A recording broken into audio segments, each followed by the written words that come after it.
Hello guys, कैसे हो आप सभी लोग। आई होप कि आप लोग अच्छे होंगे और अच्छे ढंग से प्रिपरेशन कर रहे होंगे। और जो भी लोग अच्छे ढंग से प्रिपरेशन नहीं कर पा रहे हैं या फिर जो नेक्स्ट ईयर के लिए अच्छे से जो है स्क्रैच से जो स्टार्ट करना चाह रहे हैं अपने प्रिपरेशन, तो वो सभी लोग इस वीडियो को पूरा देखें। तो चलिए गाइज शुरू करते हैं। तो गाइज आज जो है हम लोग इस वीडियो में ये बात करने जा रहे हैं कि आप लोग जो 2022 का जो एग्ज़ाम का सेशन है उसमें आप लोग किस तरह से प्रिपरेशन कर सकते हैं। तो गाइज जो मोस्ट ऑफ द स्टूडेंट का जो प्रॉब्लम है वो इंग्लिश सेक्शन में आता है कि उन लोगों का ये डाउट रहता है कि हम लोग ग्रामर अच्छे से पढ़ पाते हैं लेकिन फिर भी जो एग्ज़ाम में मार्क्स नहीं आ पाते हैं। तो गाइज मैं आप लोगों को बता दूं कि अगर आप लोगों को इंग्लिश, अगर आपने सिलेबस देखा होगा तो आपने ये नोटिस किया होगा कि हमारे जो भी बैंकिंग एग्ज़ाम है उसमें जो इंग्लिश आता है वो इंग्लिश ग्रामर नहीं होता है बल्कि इंग्लिश रीडिंग सेक्शन रीडिंग होता है। तो जो रीडिंग पोर्शन है वो ज़्यादा वेटेज का होता है रेदर देन ग्रामर। तो हमें भी जो है एग्ज़ाम के अनुसार ही हमें भी जो रीडिंग पे ज़्यादा ध्यान देना, ना कि हमें ग्रामर पे ज़्यादा ध्यान देना। तो आप लोग भी, अगर आप लोग मेरी बात माने तो आप लोग जो है एक कोई भी स्टैंडर्ड न्यूज़पेपर पढ़ना स्टार्ट कर दीजिए, क्योंकि न्यूज़पेपर एक ऐसा चीज़ है जिससे कि आपके ग्रामर भी डेवलप हो जाएगा, रीडिंग भी डेवलप हो जाएगी, इससे आपको डिस्क्रिप्टिव में भी हेल्प मिलेगा। साथ ही साथ आपका कुछ ना कुछ करंट अफेयर्स भी आपका प्रिपेयर हो जाएगा, क्योंकि जिस तरह से आजकल आप लोग देख रहे हैं कि करंट अफेयर्स जो है न्यूज़पेपर बेस्ड ज़्यादा आ रहे हैं। अगर आप लोग अभी इस बार का अगर पेपर आप लोगों ने दिया होगा मीन्स, तो आप लोग को पता होगा। और बाकी जिसका जिनका की ग्रामर पूरी तरह से वीक है तो वो जो है निमिषा बंसल मैम का जो 120 रूल ऑफ ग्रामर है, इस बुक को, इस पीडीएफ को आप लोग पढ़ लीजिए। ये पीडीएफ आपको कहीं भी मिल जाएगा। टेलीग्राम पे जो है बहुत सारे ग्रुप में ये पीडीएफ फ्री में मिल अवेलेबल है, तो आप लोग वहाँ से डाउनलोड करके इसको पढ़ लीजिए। क्योंकि अगर आपका पूरा बेसिक का अगर आपको ग्रामर नहीं आता है तो आप लोग को ये जो है 120 रूल आप लोग को पढ़ना चाहिए। और जो तीसरा सबसे इम्पोर्टेंट है, आप लोग डेली बेसिस पे जो है डेली क्विज दीजिए। जैसे कि अड्डा है या फिर ओलिव बोर्ड है या फिर ग्रेडअप है, इन सब का जो डेली क्विज है उसको आप लोग ज़रूर अटेम्प्ट कीजिए, क्योंकि आपको अल्टीमेटली जो क्विज है मॉक है आपको वही हेल्प करने वाला है। क्योंकि आप चाहे जितना भी आप थ्योरी पढ़ लीजिए, कितना भी आप इधर उधर से कर लीजिए, लेकिन आपको हेल्प नहीं करेगा, क्योंकि उसमें आप लोग टाइम मैनेज नहीं कर पाते हैं और भी बहुत सारी प्रॉब्लम्स होती है जो कि एग्ज़ाम में ही डायरेक्ट आप लोग फेस करते हैं। लेकिन अगर आपने एम्पल अमाउंट ऑफ अगर आपने मॉक लगाया है तो फिर आपको वो सारी प्रॉब्लम आपको फेस नहीं करना पड़ेगा एग्ज़ाम में। तो इसीलिए गाइज आप लोग जो अच्छे से क्विज दीजिए। और गाइज नेक्स्ट सेक्शन है क्वांट। क्वांट में गाइज आपको टेबल याद होना चाहिए 1 to 25, या फिर 1 to 20 भी अगर याद है तो चलेगा। और स्क्वायर जो है 1 to 30, अब क्यूब जो है 1 to 20 याद होना चाहिए। क्यूब आपको 1 to 20 याद होना चाहिए गाइज। और जो फ्रैक्शन वाला जो होता है उसका आपको वैल्यू याद होना चाहिए गाइज। जो फ्रैक्शन होता है कि 20%, 25%, इसका एक चार्ट है। अगर आप लोग बोलिएगा तो मैं आप लोग को कमेंट सेक्शन में आप लोग को मैं दे दूंगा इसको। एक चार्ट होता है रेशियो का, आप लोग को ऐसे अगर आप गूगल करोगे या फिर टेलीग्राम ग्रुप में देखोगे तो वहाँ पे आपको मिल ही जाएगा ये। तो उस चार्ट को याद कर लीजिए, एक बार अच्छे से इसको रिमेंबर कर लीजिए। बस इतना बेसिक चीज़ आप लोग को करना है। और और इसमें भी साथ ही साथ आपको डेली डेली आपको क्विज देना है, वही अड्डा से, ओली बोर्ड से, प्रैक्टिस मॉक से या फिर ग्रेड अप से, कहीं से भी आप लोग जो है डेली क्विज दीजिए। जितना आप क्विज दोगे गाइज उतना ही आपके लिए बेनिफिशियल होगा आने वाले एग्जामों के लिए। और इसको जो है आप लोग डेली बेसिस पे दीजिए। डेली बेसिस पे आप 1 से 2 दीजिए। ठीक है गाइज।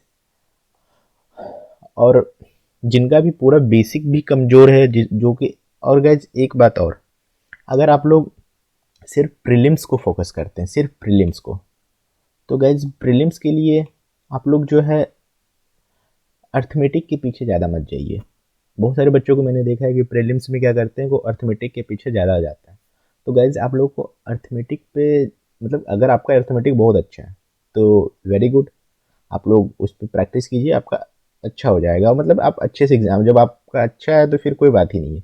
लेकिन बहुत सारे बच्चे का क्या होता है कि अर्थमेटिक अच्छा नहीं होता, लेकिन फिर भी वो क्या करता है कि अर्थमेटिक पे ज़्यादा टाइम स्पेंड करता है, और रिजल्टेंट क्या होता है, जो आप रिजल्टेंट उनको कम मिल पाता है।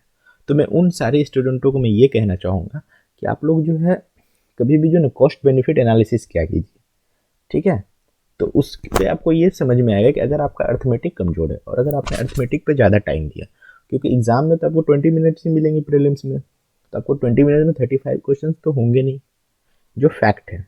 अगर आप क्वांट में अगर आप महारत हासिल कर चुके हैं तो फिर उनका मैं बात नहीं कर रहा हूँ, एक्सेप्शंस की मैं बात नहीं कर रहा हूँ, मैं एज ए एवरेज स्टूडेंट की बात कर रहा हूँ। और दूसरी चीज़ ये है कि आप ये भी देखिए कि आपको जो है टॉप नहीं करना है, आपको सिर्फ कट ऑफ क्लियर करना है।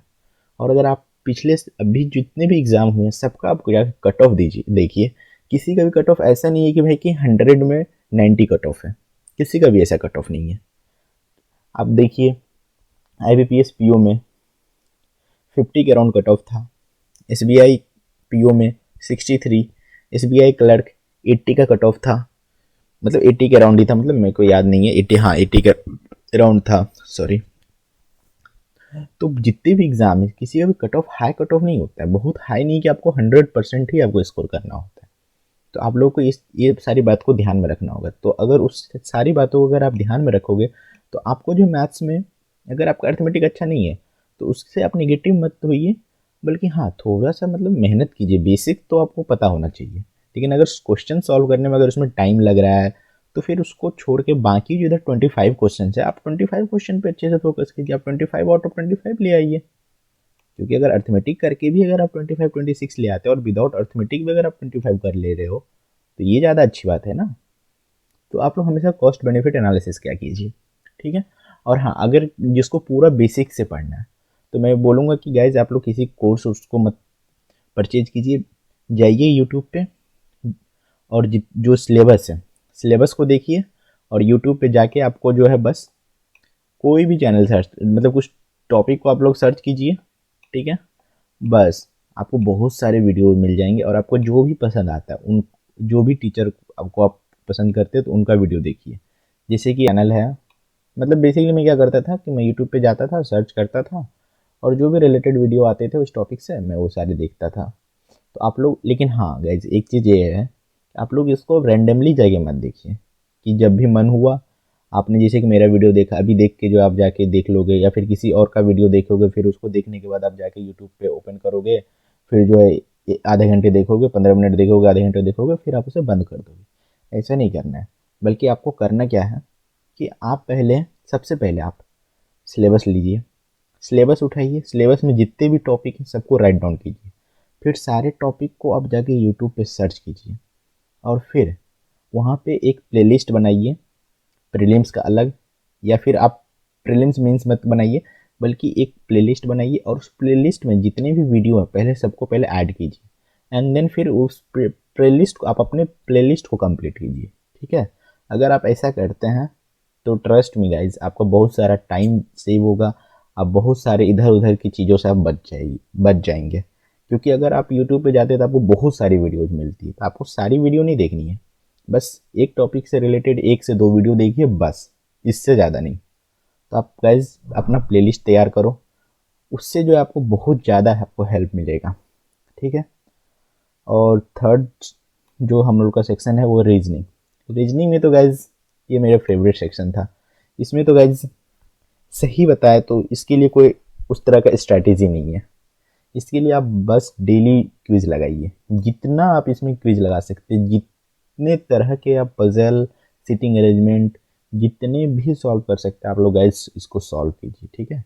और अगर फॉलो भी करना है तो आप यूट्यूब पे जो है आपको पता ही है हमारे फेमस सर अंकुश लांबा सर को आप फॉलो कीजिए यूट्यूब पे, उनका वीडियो देखिए, ठीक है। लेकिन मैं तो बोलूँगा कि आप ज़्यादा वीडियो मत देखिए, अगर आपको बिल्कुल भी रीजनिंग में कुछ नहीं पता, अगर आपसे पजल बिल्कुल आप जीरो है तो आप बेसिक के लिए वीडियो देखिए, अदरवाइज आप लोग डेली क्विज पे फोकस कीजिए। इसमें रीजनिंग में आप जितने क्विज देंगे उतना ही अच्छा होगा, इसके लिए आपको किसी को फॉलो करने की ज़रूरत नहीं, किसी को भी फॉलो करने की ज़रूरत नहीं है, ट्रस्ट मी गाइज। और सबसे लास्ट, आप लोग को हमेशा जो है मॉक देते रहना है। अगर आपको अगले साल का अगर एग्ज़ाम अगर क्लियर करना है तो बस आपका जो रामबाण है जो आप बोल लीजिए, कुछ भी बोल लीजिए, ब्रह्मास्त्र बोले जो भी है, सारा चीज़ ये मॉक है। क्योंकि मॉक एक ऐसा चीज़ है ना गाइज, जिसके बदौलत आप अपना सिलेक्शन ले सकते हैं। क्योंकि ये ट्राइड एंड टेस्टेड है। क्योंकि मैंने भी जब पेपर दिया था तो मैंने सिर्फ और सिर्फ, अगर मैं अपनी बात बताऊं तो मैं थोड़ा बहुत यूट्यूब वीडियो देखता था, बाकी टाइम में सिर्फ मॉक देता था। मॉक देना, फिर उसके बाद फिर उसको एनालाइज करना। क्योंकि अल्टीमेटली मैंने ये सोचा था कि मेरे को सिलेक्शन चाहिए, तो सिलेक्शन में क्या होगा, मेरे को पेपर देना होगा। पेपर क्या होता है, मॉक होता है। क्योंकि मॉक के टाइप का अगर टाइम होगा, उसमें हमें टाइम मैनेजमेंट, अपने बॉडी क्लॉक को उसके अकॉर्डिंग अपने आप को अरेंज करना, ये सारी चीज़ें जो है हम मॉक से सीखते हैं। तो गाइज मैं बोलूँगा कि आप लोग जितना हो सके उतना मॉक दीजिए। और हाँ, मॉक दीजिए तो अच्छे लेवल का मॉक दीजिए, लाइक प्रैक्टिस मॉक, ठीक है, पीएम का मॉक दीजिए, आप जो है ओली बोर्ड का मॉक दीजिए, आप जो है बस ओली बोर्ड और पीएम में से किसी एक का तो मॉक जरूर दीजिए गाइज। और साथ ही साथ आप अड्डा का भी मॉक दे सकते हैं, या फिर आप ग्रेड अप का मॉक दे सकते हैं, बहुत सारे हैं। मैं पर्सनली मेरा जो है ओली बोर्ड से मैं मॉक देता था, ओली बोर्ड और ग्रेड अप से। और कुछ कुछ मॉक जो है मैं पीएम का भी मैं देता था। तो गाइज यही है।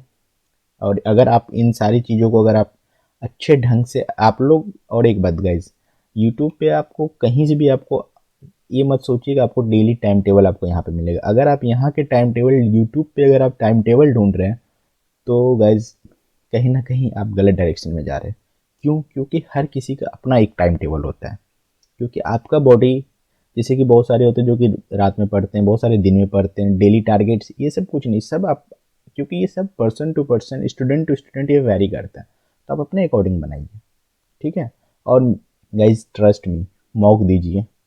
और अभी से अगर आप अगले 3 महीने अगर डेली अगर आप प्रीलिम्स का अगर मॉक देते हैं, एक एक मॉक, तब देखिए गाइज आप अराउंड 90 मॉक दे दोगे, 90 प्लस। तो इतने मॉक में आपका सिलेक्शन कोई नहीं रोक सकता, ठीक है। तो आप मॉक दीजिए। और हाँ, मॉक देके इसको रख मत दीजिए, इसको बंद मत कर दीजिए, बल्कि इसको एनालाइज कीजिए। डेली एक मॉक और उसको एनालिसिस, और डेली जो है न्यूज़पेपर रीडिंग, ठीक है। डेली आपको न्यूज़पेपर रीड करना है, और फिर जाके डेली आपको न्यूज़पेपर की रीडिंग, फिर जाके डेली जो आपको टेबल स्क्वायर इसका रिवीजन करना है गाइज। फिर जाके डेली जो आपको रीजनिंग में जो क्विज देना है, ये सारी चीज़ें आप डेली कीजिए। और हाँ, अगर आप लोग चाहते हैं कि अभी से करंट अफेयर्स पढ़ने के लिए, तो गाइज इसके लिए आप, सही बता रहा हूँ, सिर्फ और सिर्फ एक सोर्स है, और उसका नाम है अफेयर्स क्लाउड। सिर्फ और सिर्फ अफेयर्स क्लाउड। अगर आपको करंट अफेयर्स पढ़ना है तो आप डेली बेसिस पे अफेयर्स क्लाउड को फॉलो कीजिए। इसका जो है पीडीएफ, एग्ज़ाम पीडीएफ है या फिर पॉकेट पीडीएफ है, वो सबको फॉलो मत कीजिए। या तो आप अगर मंथली अगर आप पढ़ सकते हैं तो आप डिटेल पीडीएफ पढ़िए इसका, जो 300 350 पेज का आता है। या नहीं तो आप डेली बेसिस पे अफेयर्स क्लाउड को फॉलो कीजिए। प्लस इसके साथ साथ आपको अड्डा का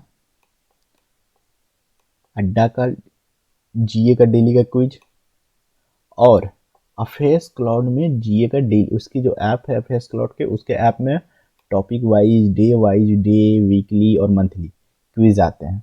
तो आपको क्विज भी अटेम्प्ट करने हैं, और आप लोग इसका सब्सक्रिप्शन ले लीजिए गाइज। क्योंकि उससे क्या होगा, आपको एक जगह सारा कुछ मिल जाएगा, और सब्सक्रिप्शन ज़्यादा महंगा नहीं है, शायद 400 या समथिंग है। तो आप इसका सब्सक्रिप्शन ले लीजिए और इससे पढ़िए, और इसके सारे अफेयर्स क्लाउड के डेली को पढ़िए, और फिर इसके जितने भी क्विज है ना, वो सारे क्विज को दीजिए गाइज। क्योंकि अब जो है करंट अफेयर्स में और कोई नहीं बचा सकता, अफेयर्स क्लाउड ही बचाएंगे, बाकी का कोई वैल्यू नहीं है अब। क्योंकि अगर कोई बचा सकता है तो यही बचाएगा, और अगर इससे ये भी नहीं बचाया तो फिर तो कोई बात ही नहीं है। लेकिन हाँ, ये आपको तभी बचाएगा जब आप अफेयर्स क्लाउड का आप डिटेल पीडीएफ पढ़ते हैं, या नहीं तो डेली बेसिस पे आप करते हो। इसके भी जो पॉकेट पीडीएफ है उससे कुछ नहीं होने वाला। अब इस बार के मैंने एग्ज़ाम में देखा कि उसके पॉकेट पीडीएफ से कुछ नहीं होगा। जिन्होंने भी डिटेल पढ़ा है उनका अच्छा, वो भी जो एबीपीएस अभी पीयू का जो मेंस हुआ है उसमें भी उन लोगों ने अच्छा अटेम्प्ट किया है, सिर्फ और सिर्फ इसकी डिटेल पढ़ के। तो गाइज इसके डिटेल पीडीएफ को आप पढ़ सकते हैं, और इसको डेली बेसिस पे पढ़िए गाइज। क्योंकि आप देखिए अभी जो है क्या जनवरी ख़त्म हो गया, अब अभी से फेब से लेके जुलाई तक हमें प्रिपेयर करना है, मेन प्रिपरेशन। उसके बाद तो सिर्फ रिवीजन ही रह जाएगा। तो अभी अभी से जो है अभी से भी जो है हमारे पास 6 महीने हैं। अगर आप लोग इस 6 महीने को अच्छे डेडिकेटेडली अगर आप लोग प्रिपरेशन करते हैं, एग्ज़ाम को देते हैं अगर इस अगले 6 महीने को, तो ट्रस्ट में गाइज सिलेक्शन आप लोगों का हो जाएगा। तो गाइज अगर आप लोगों को और कोई डाउट है प्रिपरेशन से रिलेटेड, और अगर चाहते हैं किसी और चीज़ पे अगर मैं इस वीडियो बनाऊँ, तो आप लोग कमेंट सेक्शन में ज़रूर बताइए। मैं नेक्स्ट वीडियो में आपका उन सारे डाउट को मैं क्लियर कर दूंगा।